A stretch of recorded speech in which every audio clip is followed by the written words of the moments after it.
जोगेश्वर गुरु महिमा गोसाईंकर 21 दिनात्मक जोग निद्रार आज षोड़श दिन। ये षोड़श दिन आमर अंगारबंधर चतुर्भुज बेहरा मेमोरियल ट्रस्ट द्वारा आयोजित ये जो धर्मसभा एथिरे उपस्थित समस्त धर्मप्राण पितामातागण साधु सन्यासीगण एवं आदरणीय प्रवचक महेश बाबू, प्रशांत बाबू, नाथ बाबू, मते अतिक्रांत समय गोटे कहवाई सुजोग दिखाई गृहस्थ जीवन रे संस्कार। महेश बाबू तो संस्कार विषय रे प्राणी माने मनीष जीवन रो संस्कार विषय रे दुई प्रकार कही आपण मैंने जानी, किंतु आम महिमा धर्म रे सेमती विशेष किसी अलग नहीं। मोटामोटी महिमा धर्मावलम्बी माने से माने ब्राह्म मुहूर्त शଯ୍ୟା त्याग करेंगे एवं ब्रह्म को सप्तबार दंड प्रणिपात करेंगे। तापरे निजर दैनंदिन जीवनचर्या आरंभ करेंगे। जीवन भितर शास्त्र लिखा है सबुठे एका कथा, सनातन धर्म महिमा धर्म विशेष किसी पार्थक्य नहीं। केवल सनातन धर्म रे केतेक परवर्ती पर्याय रे अष्टादश शताब्दी बेलू 19 शताब्दी बेलू केतेक कुसंस्कार भर्ती होबारु ए कुसंस्कार को दूर करने धर्म संस्थापना महिमा स्वामी आविर्भाव तंकर होइतिला एवं 1864 मसीहारू से ये कपिलास कंदर 24 वर्षर जोग ध्यान परे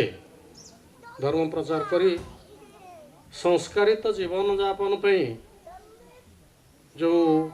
धर्म प्रचार कले से महिमा धर्म नाम नामित है। ये महिमा धर्म माने आमे चारिटा मुख्य जिनिस आमर होची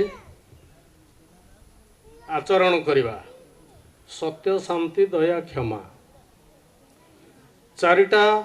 मुख्य जिनिस वर्जन करिबा, चोरी दारी हत्या मिथ्या। जे जो कर्म करू किंतु नामरे स्मरण थाओ। स्तुति चंद्रामणि लिखिंट मुची है से चर्म काटी थाऊ, धीवर हो से मीन मारी थाऊ, नामरे आश्रित थाऊ। नाम प्रभुंकर परम ब्रह्मंकर नाम चित्त भीतर जदि सब बेले थिबो मनीषर संस्कार आपे आपे आसीबो।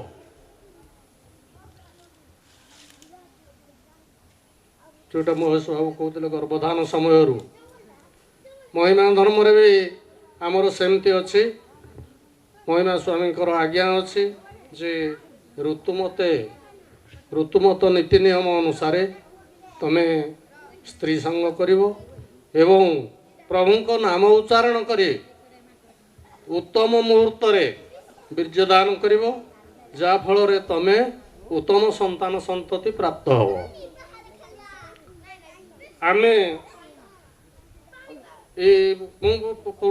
से पुराना कथा को आउ पुनरालोचना करने भल पाऊ नहीं। कथा हूँ सांप्रतिक समाज रे आमे जो जो अवस्था दे गति करुचे, जो भली भाव रे आचरण करुचे, ये प्रवचन रे किछि लाभ नहीं। आमे जते पर्यंत निजे अनुभव न करिचे, निजे हृदयंगम न करिचे जे आमे एई भली गोटे शृंखलित जीवन यापन करवा प्रथमे साधारण कथा शृंखलित हुओ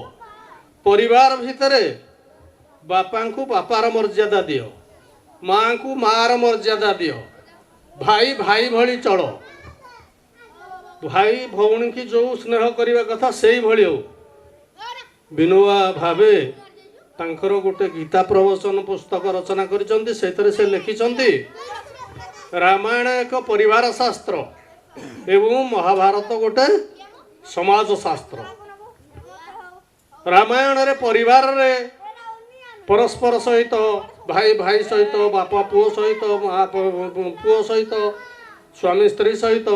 एमानकर संपर्क केमती हम अति पुंखानुपुंख अति सुंदर भाव वर्णना कराई आम राम आपण रामानंद सागर रामायण पढ़ी थे बीआर चोपड़ा देखी टीवी रे महाभारत भी बीआर चोपड़ा महाभारत एपिसोड देखी थे महाभारत रामायण रे रामचंद्र प्रतिज्ञा करथिले सत्य करथिले वनवास जावाई पितृ सत्य रक्षा करने से वनवास गले बापा माँ को ये कथाटा कही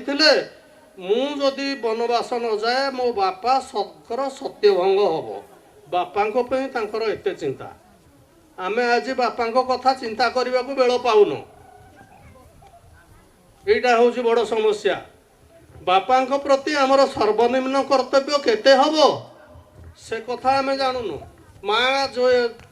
आमको 10 मास गर्भरे धरिकी जन्म देइछि आमर केते दुख जंत्रणा से सही से मार दुख जंत्रणा आज आम देखिले चिंता करनु जे मो माँ प्रकृत रे एया चाहूची बापा माँ आमठू एया आशा करुचंती आमे से कथा आदौ चिंता करूना जदि चिंता करुथांते समाज रे एभली विभ्राट एवं विशृंखला सृष्टि होता ना भाई भाई राम लक्ष्मण भाई भाईर संपर्क राम लक्ष्मण भरत शत्रुघ्न भाई भाईर संपर्क केमिति हवा दरकार मते जदि पचरा जाए मोर निजस्व मत रामायण रे उत्कृष्ट चरित्र किए रामायण रे उत्कृष्ट चरित्र होउछि भरत रामचंद्र पितृ सत्य रक्षा करी 14 वर्ष वनवास गले भरत कौन दोष करथिले सी 14 वर्ष जाइकरी नंदी ग्राम रे कठौ जुड़ाक रखिक पूजा करुले केते त्याग कहिले भाई प्रति केते अनुगत्य भाई प्रति केते भक्ति आमर आज केते होउछि आमे व्यक्तिगत जीवन रे केते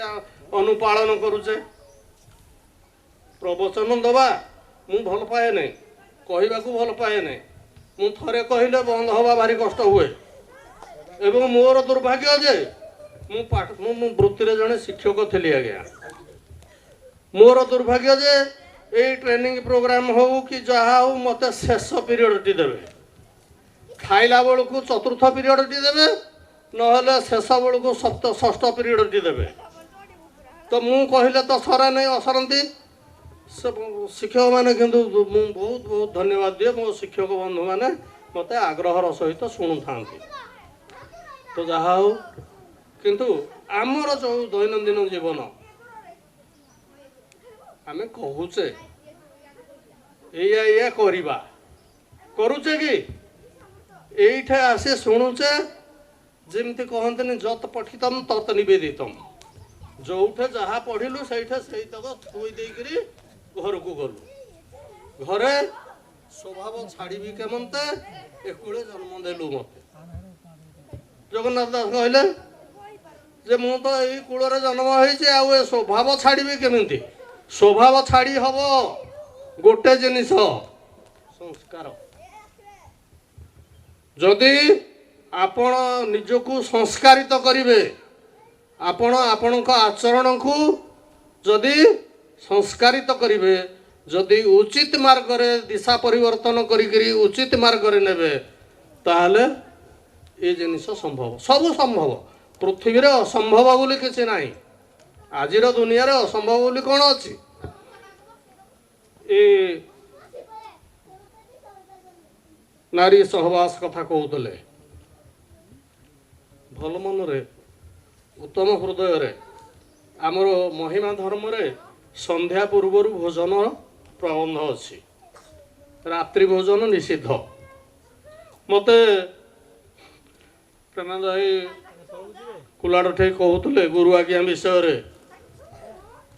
जे गुरु आज्ञा को कौन केमती करवा महिमा धर्मावलम्बी मानक ये वर्तमान गोटे संकट आमे गोटे संकट एवं संधिक्षण देकर गति करुचे इंग्रेजी रे कहले ट्रांजिशन पीरियड कौन आम महिमा धर्मर गुरु आज्ञा एवं आमर परवर्ती पीढ़ी आम पुओ नाती जो अवस्था को आसिले सीए ताकू केते पालन करिवे कौन करिवे एई भली एक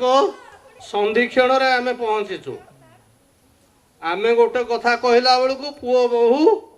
सी अलग कथाटे कहले कौन करा जीवो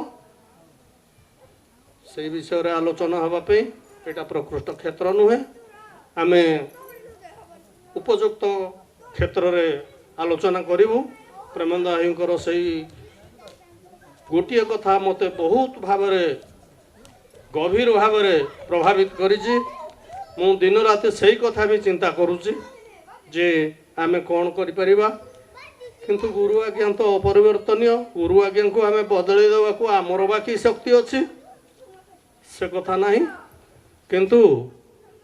परिवर्तन अव्यसंभावी आमे